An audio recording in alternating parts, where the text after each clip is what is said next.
Hey, ever feel like you're missing out on, how native English speakers actually talk? Uh-huh. Not the textbook stuff. Exactly. Like you want the real deal, the everyday phrases. Well, guess what? That's what this deep dive is all about. It's your shortcut to understanding, sounding more natural, more confident.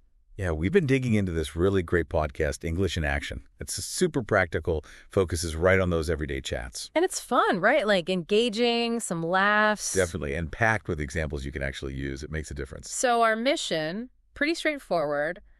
Grab the key stuff, about 5 modern English phrases. We'll give you the context, show you how they work. And why they're just so useful day to day.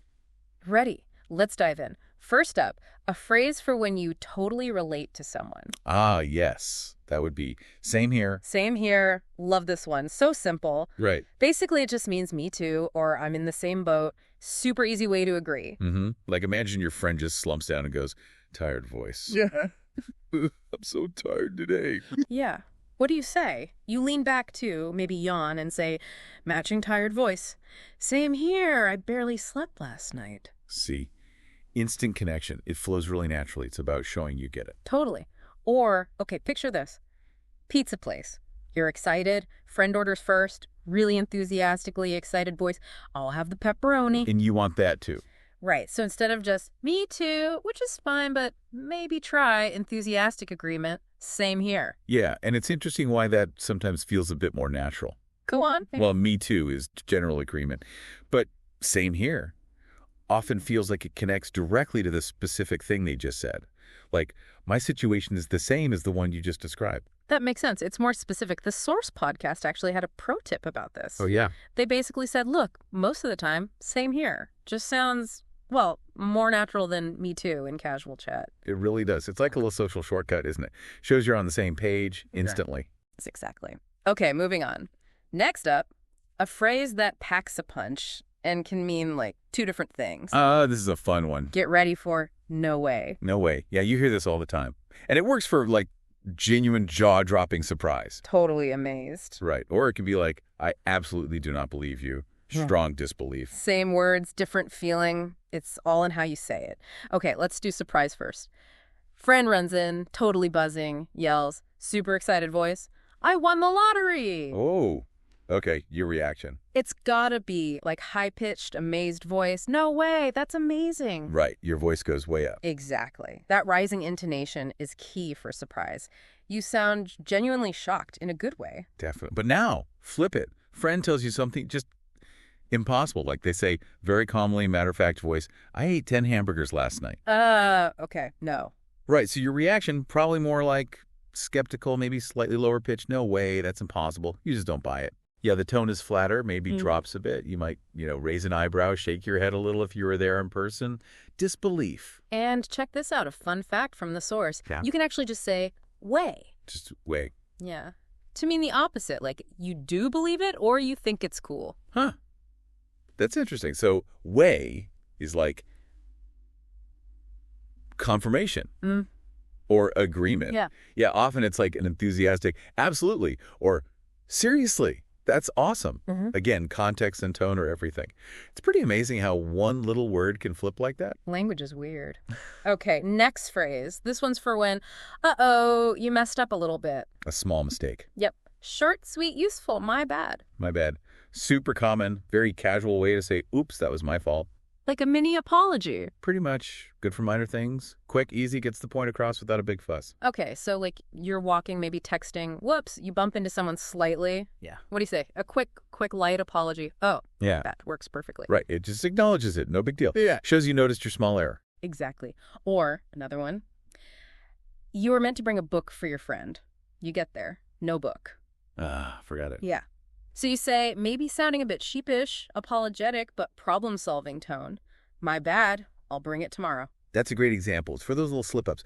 Important point, though. If it's something serious or you're in a formal setting. Like work with your boss. Exactly. Then my bad isn't really appropriate. You'd need a proper I apologize or I'm very sorry. My bad keeps it light. And the source material really hammered that home for everyday little blunders. My bad just sounds way more natural than a formal, I apologize. Totally. It fits that relaxed, informal vibe of most daily chats. It makes sense. Okay, let's shift to making plans. People deciding what to do. Our fourth phrase is everywhere. I'm down. I'm down. Yeah, great phrase. Use it when you want to show you're interested, you're willing to join in. It sounds positive, right? Like you actually want to do it. It does. It conveys enthusiasm. Yeah. So friend texts kind of casually, casual text voice. Want to see a movie tonight? How do you show you're keen? A perfect upbeat reply is enthusiastic voice. I'm down. What time? See? You're not just saying yes, you're ready for the details. Yeah. Shows real interest. Love it. Okay, another way.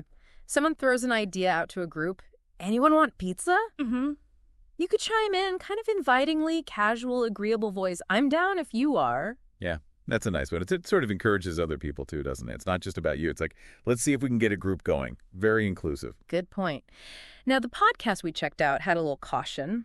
Don't get it confused with I'm up for it. They mean basically the same thing. Right, willingness. But I'm down is definitely more casual. That's a good nuance to catch. Yeah. Yeah, they both mean you're willing, but I'm down feels much more informal, more like something you'd say with friends. I'm up for it. It's maybe a tiny bit more neutral or slightly more formal, though still pretty casual itself. Good distinction. Okay, last one. This phrase is for that moment we all know when you realize you forgot something. Oh, boy. Yes. Happens to the best of us. The phrase is, it slipped my mind.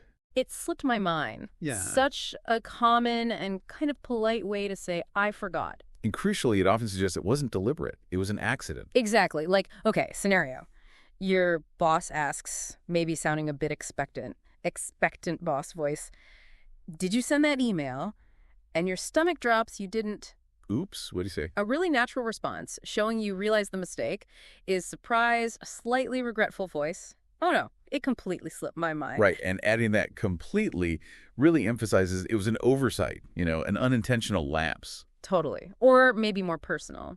Friend says, sounding a bit hurt, sad friend voice, you forgot my birthday. Oh, that's a tough one. Yeah, so you'd want to sound genuinely sorry. Maybe say, sincere apology voice, I'm so sorry, it totally slipped my mind. Again, see how it totally works, like completely there. It softens it. It says, I didn't mean to forget.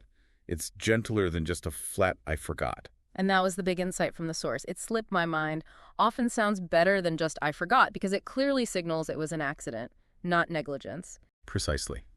It implies the thought was there somewhere, but it just didn't surface when it needed to. It slipped away, much gentler. Okay, wow. So, quick recap. We covered, same here. No way. My bad. I'm down. And it slipped my mind.